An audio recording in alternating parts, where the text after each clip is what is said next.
प्रश्न पूछा गया है, आचार्य जी, परीक्षाओं में अंक अच्छे आएं, इसी कारण ही पढ़ाई करती हूँ और इसी कारण कुछ भी गहराई से समझ नहीं पाती।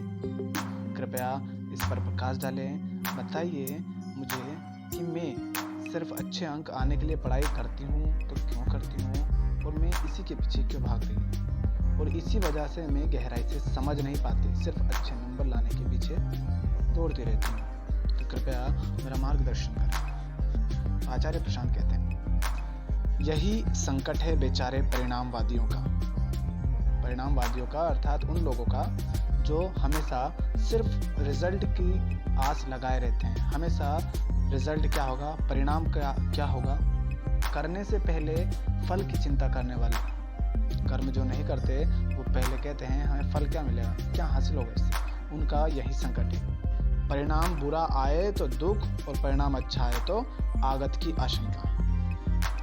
जब आगे क्या होगा, अब आगे क्या होगा, और जितना परिणाम अच्छा आता जाता है आगे के लिए तुम्हारा पैमाना उतना ही ऊंचा होता जाता है। जैसे होता है ना कि इस बार 6 फीट कूदे थे, अब आगे 7 फीट कूदेंगे, उसके बाद 8 फीट कूदेंगे। जैसे कोई पैसा कमाता है, मुझे 1 लाख कमाना है, 1 लाख कमा लिए, अब मुझे 1 लाख और कमाना है, फिर मुझे 10 लाख कमाना है, फिर मुझे 10 करोड़ कमाना है। तो जितना हम आगे बढ़ते जाते हैं वैसे हम और आगे छलांग लगाने की चाहत करते जाते हैं। तो दिल तो धड़केगा ना। कोई भी परिणाम आखिरी हुआ है तुम्हारे लिए आज तक? नहीं कि ऐसा कि इसके आगे अब और नहीं कूदना है, इतने से ज़्यादा मुझे और कुछ नहीं कमाना है। तो ऊंचा कूद कर अपने लिए ही आफत पैदा कर रहे हो ना तुम, कि जितना कूदोगे उससे ज़्यादा ही कूदना पड़ेगा। निष्काम कर्म का यही अर्थ होता है। गीता में कहा गया है ना, निष्काम कर्म। तो निष्काम कर्म का यही अर्थ होता है, कर लो बल्कि होने दो, और इस झंझट में पड़ो ही मत कि नतीजा क्या आएगा। कर दिया, हो गया, बात खत्म। परिणाम जो होगा देखा जाएगा। जो हो रहा है वो अगर पूरेपन से हो रहा है तो बस ठीक है। अंजाम क्या आता है, परवाह उसकी मत करो। किसको परवाह है अंजाम की? जो होगा देखेंगे। बस कार्य, तुम्हारा चुनाव कार्य करने का सही होना चाहिए। जो कर्म तुम कर रहे हो वो चुनाव सही होना चाहिए। उसका परिणाम क्या होगा उसकी चिंता मत करो। और जो अंजाम की परवाह करेगा वो अंजामों के अनंत चक्र में उलझा हुआ रहेगा। वो उसी में उलझा रहेगा कि अंजाम ये हुआ तो क्या, वो हुआ तो क्या। कोई अंजाम कभी नहीं कहेगा, कोई परिणाम कभी नहीं कहेगा कि मैं आखिर हूँ। क्योंकि अगर अच्छा हुआ तो तुम और अच्छा करना चाहोगे, बुरा हुआ तो उस बुरे को और फिर से अच्छा करना चाहोगे। तो वो कभी अंजाम आखिर नहीं होगा, तुम करते ही रहोगे। तुम मर जाओगी तो भी कोई और अंजाम आना बाकी होगा। इसीलिए खूब कल्पनाएं बैठ गई हैं कि मरने के बाद आखिरी अंजाम मिलते हैं। कौन सा? मोक्ष।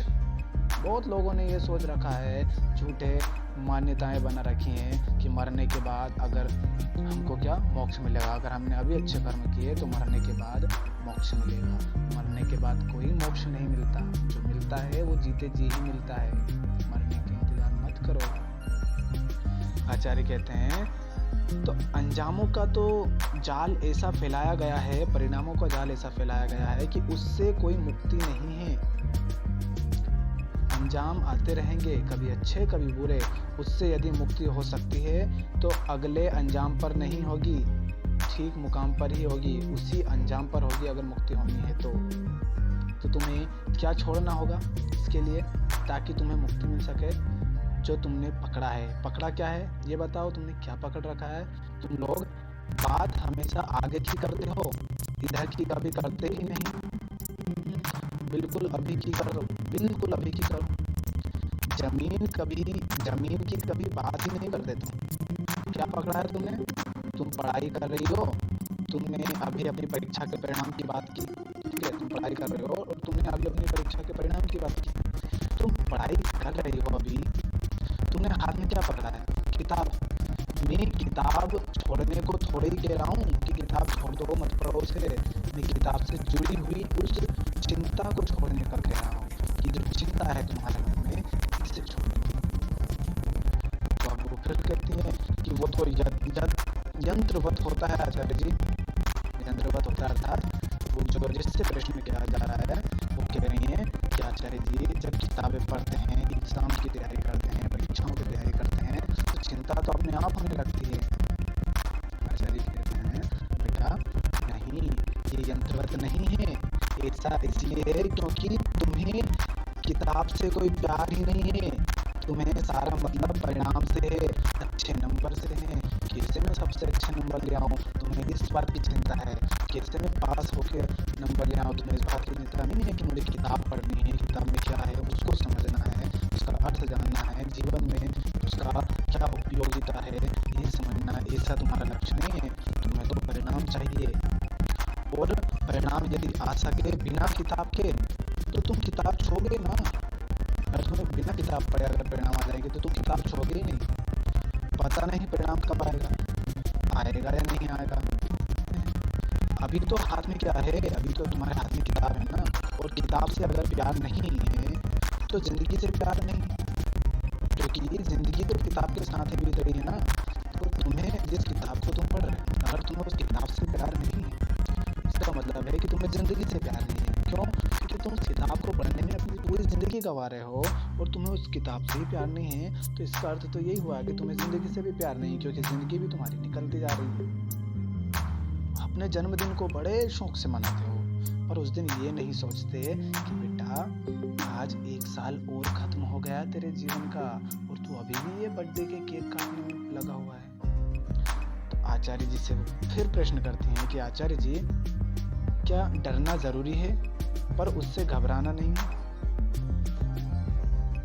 क्या डरना जरूरी है पर उससे घबराना नहीं है?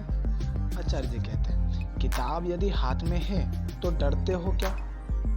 डरते हो क्या? जो किताब से डरते हैं उन्हें किताब से क्या समझ में आएगा? क्या आएगा? कौन सी किताब ने तुम्हारा मुंह नोच लिया है? भाई तुम्हें किताब, तुम्हारे हाथ में किताब है, तुम्हें किताब से डर लग रहा है, तो वो किताब तुम्हारा मुंह थोड़ी नहीं नोच रही है। क्यों डर रहे हो उससे? किताब डराती है क्या तुम्हें? नहीं डराती ना, किताब नहीं डराती। किताब से जुड़ी हुई तुम्हारी जो अपेक्षाएं हैं वो तुम्हें डराती है। तुमने जो उस किताब से अपेक्षाएं बांधी हैं, किताब तो पढ़ लूँगा तो मेरे ये अच्छे नंबर आ जाएंगे, अच्छे अच्छे परिणाम हो जाएंगे, मैं ये कर लूँगा, ये कर लूँगी। तो तुम्हें किताब नहीं डराती, उस किताब से जुड़ी जो तुम्हारी अपेक्षाएं हैं, उम्मीदें हैं, वो तुम्हें डराती हैं। किताब तो कोई सीधी सादी बात कह रही है, किताब में सीधी सादी बात रखी है, सामान्य ज्ञान है उसमें। तुम उस ज्ञान से पता नहीं कितनी सारी उम्मीदें जोड़ लेते हो कि ये ज्ञान मिल गया तो तुम्हारा जीवन बन जाएगा। कोई ज्ञान, ये ज्ञान मिल गया तो डिग्री मिल जाएगी, ये डिग्री मिल गई तो जीवन बन जाएगा। कोई ज्ञान तुम्हारा जीवन नहीं बन सकता। तुम जो हो सो हो।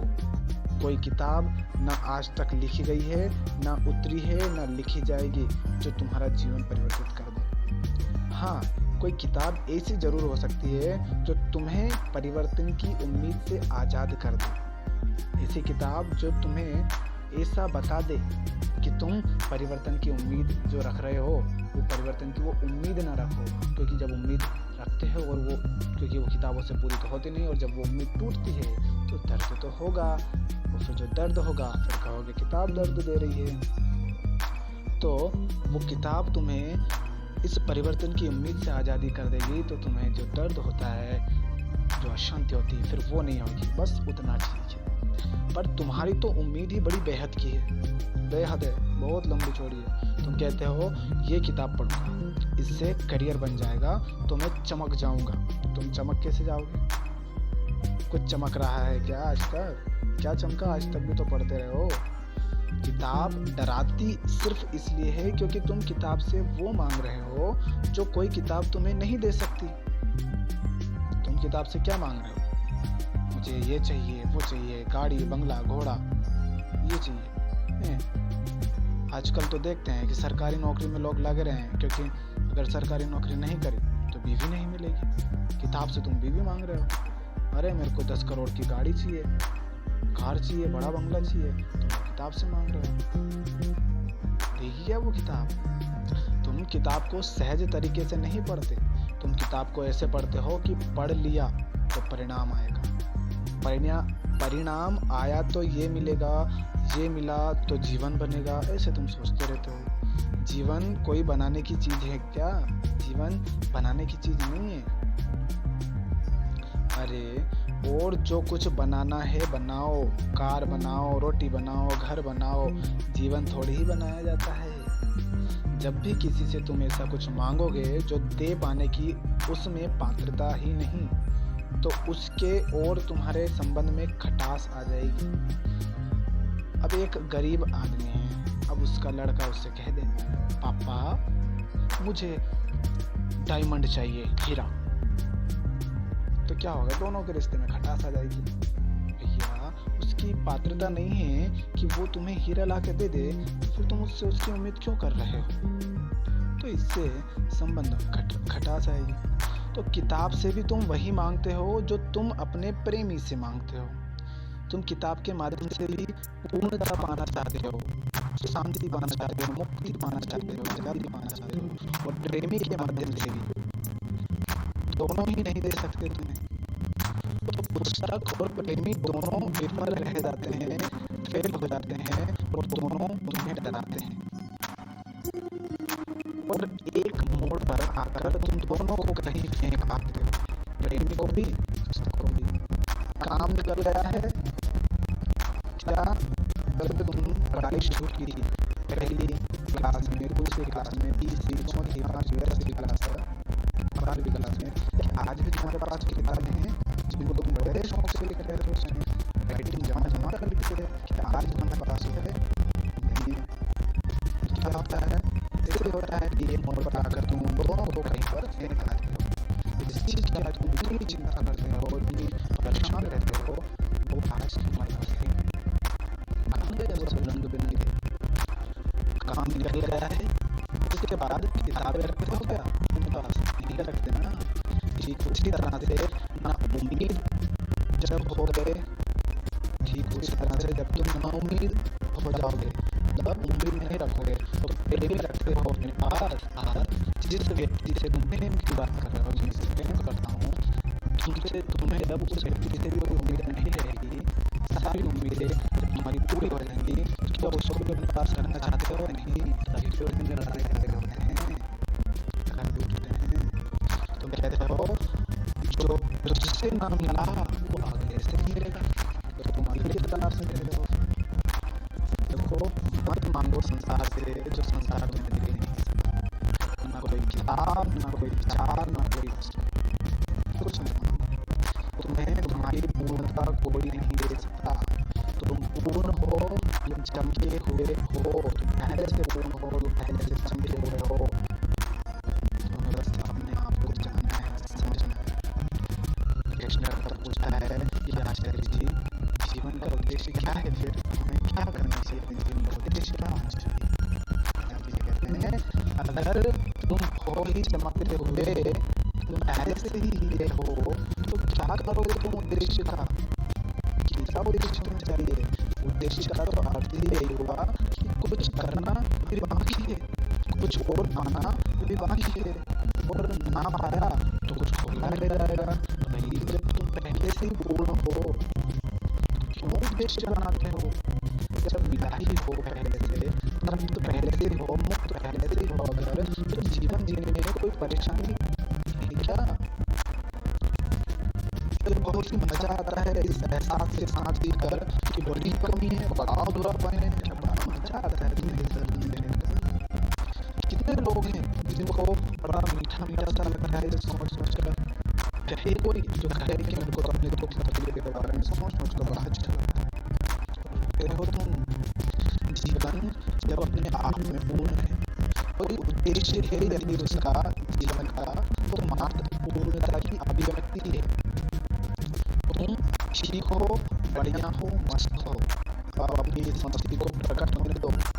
इसे ढूंढते हुए मत जियो, इसे चिल्लाए मुंह में मत रहो। एक चमक होनी चाहिए तुम्हारे चेहरे पर, एक जोश होना चाहिए, एक जवानी की एक हुंकार होनी चाहिए। यही इस जीवन का उद्देश्य है। मस्ती प्राप्त करना उद्देश्य नहीं हो सकता। मस्ती प्राप्त करना, मौज मस्ती करना तुम्हारे उद्देश्य का, तुम्हारे जीवन का उद्देश्य नहीं हो सकता। पूर्णता, आत्मा, सत्य, मुक्ति प्राप्त करना, ये उद्देश्य नहीं है। तुम पहले से ही मुक्त हो, बस तुमने अपने आप को बंधनों में बांध रखा है। अब अपनी इस मुक्ति को नाचने दो, यही उद्देश्य है। मुक्ति को दबाए रहोगे तो वो दबी रहेगी। मुक्ति तुम्हारी है, तुम्हारा सम्मान करती है। तुम उसे दबाओगे तो दबी रहेगी, तुमसे जोर जबरदस्ती नहीं करेगी। अगर तुम अपनी ही मुक्ति को दबाओगे, अपनी आज़ादी को दबाओगे तो तुम्हें शांति कैसे मिलेगी। इसलिए अपनी आज़ादी को, अपनी मुक्ति को दबाओ नहीं। तुम्हें हाँ बोलनी होगी। जो मुक्त संभाव है मेरा, वो अभिव्यक्त हो जरा। जो मेरा मुक्त संभाव है, जो मेरी मुक्ति है, मेरी स्थिति है मुक्त की, अभिव्यक्त हो, वो दिखे सबको। प्रश्नकर्ता फिर कहते हैं कि आचार्य जी, ऐसा क्यों होता है कि आनंदित व्यक्ति दुख और सुख से प्रभावित नहीं होता? प्रश्नकर्ता क्या पूछना चाह रहा है आचार्य जी से? वो कह रहा है कि जो व्यक्ति होते हैं, जो आनंदित होते हैं, उसको दुख और सुख से कोई प्रभाव क्यों नहीं होता, कोई फर्क क्यों नहीं पड़ता? जैसे हम कह दें कि महात्मा बुद्ध थे, दुख आता तो भी वो उनकी स्थिति एक जैसी रहती, सुख हो तो भी वो बहुत खुश नहीं होते उससे। तो ये पूछ रहे हैं कि ऐसा क्यों होता है, जो आनंदित होता है वो दुख और सुख में हमेशा एक समान रहता है? तो आचार्य जी कहते हैं क्योंकि वो दोनों से ही अस्पर्शित है। अर्थात देखो, अब ठंड के मौसम में तुम्हें पानी न छुए तो तुम्हें उसका ठंड नहीं लगेगा। गर्मी में तुम्हें आग न छुए तो तुम्हें आग से जलन नहीं होगी। तो तुम्हें जब स्पर्श ही नहीं कर पाएंगे दोनों, तुम दोनों को ही दूर दूर कर दोगे, तो तुम्हें कहाँ से फिर उससे प्रभावित होगा? क्या प्रभाव पड़ेगा तुम पर? ठीक है, अनुभव हम रोकते हैं, अनुभव का हम दमन करते हैं, क्योंकि उससे हमें डर लगता है। जब अनुभव तुम्हारे लिए बहुत मायने नहीं रखता, तब तुम अनुभव को आने देते हो। तुम्हें नहीं पता है कि आग से, एक छोटे बच्चे को नहीं पता है कि आग से जलन होती, दर्द होता है, तो उसकी पूरी कोशिश होती है कि वो उस आग को एक बार छू के देखे। ऐसे ही तुम हो, तुम्हें अनुभव नहीं है कि दर्द, क्योंकि तुम्हारे पास जब दर्द आता है तो तुम उसका परीक्षण नहीं करते, उसे नहीं समझते कि ये दर्द आया क्यों, क्या इससे कुछ फ़ायदा मिला, क्योंकि तुम उसको समझते नहीं, उस पर विचार नहीं करते। तो अगली बार फिर तुम उसे आने देते हो, फिर वो तुम्हें छूता है, फिर परेशान करता है, इसलिए आता रहता है। तो जब उस बच्चे को गर्म लगता है तो अगली बार फिर वो नहीं जाता है, उसको अनुभव हो गया कि ये तो बुरा है, जला दो मुझे। तो जब अनुभव तुम्हारे लिए बहुत मायने नहीं रखता, तब तुम अनुभव को आने देते हो। तब तुम कहते हो देखो आ गया है, अब भी आ गया है तो मेरा बिगाड़ क्या लेगा, और आ भी गया तो मुझे दे क्या जाएगा। आया है तो ना मेरा कुछ बिगाड़ पाएगा, तो ना ही मुझे कुछ देकर जाएगा। तो फिर दुख हो सुख हो, तुम कहते हो आओ, दोनों आओ, फर्क नहीं पड़ता। खुशी का मौका है तो हम पूरी तरह से खुश हो लेंगे। हमें ये नहीं लगेगा कि खुशी प्रदर्शित करना अनैतिक है। हम ये नहीं कहेंगे खुशी व्यक्त नहीं करनी चाहिए। और दुखी होने का अवसर है तो हमें ये नहीं लगेगा कि दुख का प्रदर्शन कमजोरी का प्रदर्शन है। हम ये नहीं कहेंगे कि दुखी हो तो तुम कमजोर हो, नहीं, हम नहीं कहेंगे कि दुख का प्रदर्शन कमजोरी का प्रदर्शन है, कि आध्यात्मिक आदमी, सुलझा हुआ आदमी, धार्मिक आदमी रो कैसे सकता है, ऐसा हम नहीं कहेंगे ना। हम तो खूब रोएंगे, अगर दुख आया तो खूब रोएंगे भी, खुशी आए तो खूब हंसेंगे भी। रोएंगे पर कोई आंसू हमें गला नहीं रहा है, हंसेंगे पर कोई ठहाका हमें कंपित नहीं कर रहा है। हंस रहे हैं और भीतर अपनी ही हंसी से अनछुए हैं। रो रहे हैं पर रो नहीं भी रहे हैं। और जब तुम रो नहीं भी रहे होते हो, तब तुम्हें आज़ादी होती है पूरा रोने की।